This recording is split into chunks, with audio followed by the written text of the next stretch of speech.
Welcome back. The air control tower at Reagan National Airport reportedly understaffed the night of the fatal jet and chopper collision. A preliminary FAA report finds the number of staff working Wednesday night were not normal for the time of day and the volume of traffic. That is a quote. Congress already responding. Senate Commerce Committee Chairman Ted Cruz, who has oversight authority over the FAA and the Transportation Department, promising a thorough and careful investigation. Texas Congressman and Aviation Subcommittee top Republican Troy Nehls also demanding a congressional hearing. He wants the NTSB members to testify in what went wrong, how they can prevent further crashes.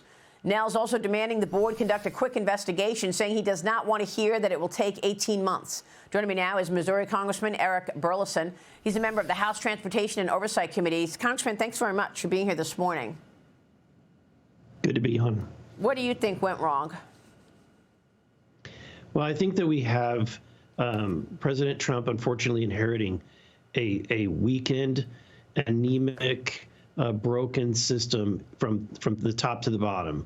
I mean, when you just reflect on the past few months where you had a FEMA director that had to apologize because of the scandal that was happening in their agency, and when you looked at their priority, their number one priority and mission statement was DEI.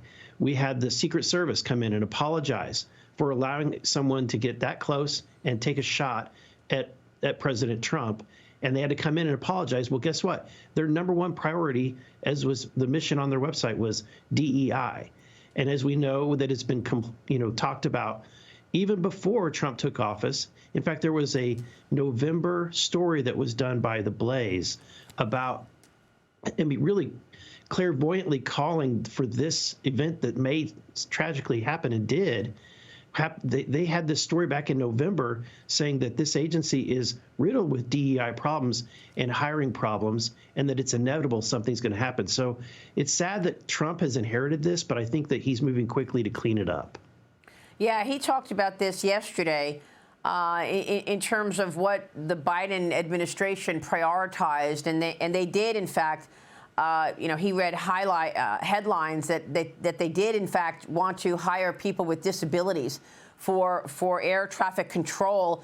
Do you have any evidence, though, sir, that any of those hires were, in fact, DEI hires? Not until we get into the investigation. At the end of the day, it's where is their focus? What is their mission? They need to. We need every agency of the federal government to be focused on merit, especially in air traffic control. We want the brightest, the quickest minds, and the most talented individuals we can. And anything that's diverting from that is pulling away from our core mission. Yeah. Well, we'll be watching your investigation. We too want to get to the bottom of it, and our hearts bleed for the families who have had loved ones taken from them. Let me move on to the tariff story, because President Trump's 25% tariff on Mexico and Canada will apparently go into effect tomorrow. The president has confirmed this, but some Trump aides are still hoping to dial this back. I've been reporting this week that I wasn't expecting it to start tomorrow. The Wall Street Journal is now reporting the administration is considering whether to put forth the targeted tariffs or tax all imports. Here's the president yesterday. Watch this. So we'll be announcing the tariffs on Canada and Mexico for a number of reasons. Number one is the people that have poured into our country so horribly and so much. Number two are the drugs, fentanyl, and everything else that have come into the country. And number three are the massive subsidies that we're giving to Canada and to Mexico in the form of deficits. And I'll be putting the tariff of 25% on Canada and separately 25% on Mexico. And we will really have to do that because we have very big deficits with those countries. Those tariffs may or may not rise with time. The president also said that oil has nothing to do with these tariffs. Congressman, your thoughts?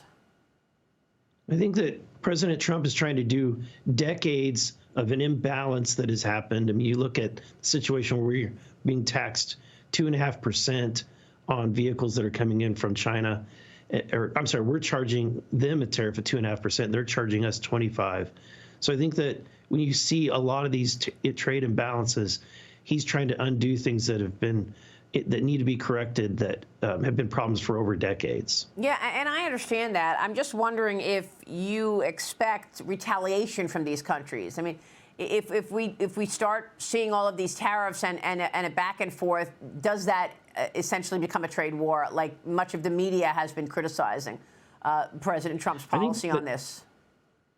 And I think that the boldness of President Trump really creates a posture that countries are not going to want to challenge. So I can definitely see, and I think we all know that if Mexico or Canada responds with increased tariffs, Trump is just going to double down. So I think that if anything, we're going to see what happened in Colombia, where they immediately backed off of their policy choices. Yeah, absolutely. They got in line real fast. Congressman, it's good to see you. I just before you go, let me just get your take on what you just finished, your retreat.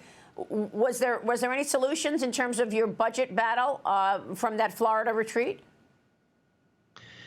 Look, we have a great and bold vision that was given to us by President Trump and J.D. Vance, and sadly, I think that my colleagues woefully underperformed when it comes to looking for the spending cuts necessary to accommodate for the Trump tax cuts. Look, we're supposed to be finding money and cutting spending to the tune of close to $2.5–3 trillion, and we couldn't find $300 billion to cut.